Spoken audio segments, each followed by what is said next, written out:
प्रियाने नागराजशी फोनवर महिपत बद्दल बोलताना चक्क सायलीने रंगे हात पकडलंय।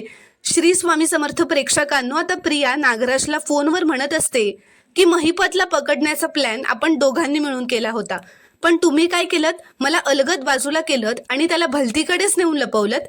मग मी काय हाताची घडी घालून बसणार होते का? असं म्हणत ती मागे वळते तर मागे सायली येऊन उभी असते।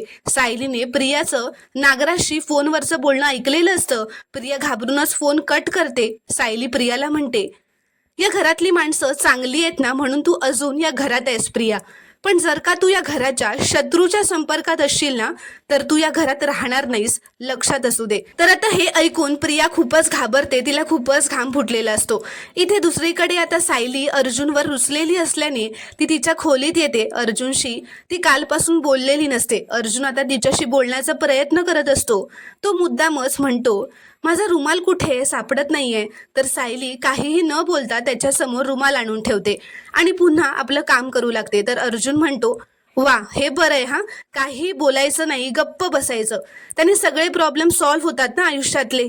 जाऊ दे, मला काही बोलायचंच नाहीये, असं म्हणत आता अर्जुन ऑफिसला निघून जातो। सायली आता त्याच्याकडे बघतच राहते।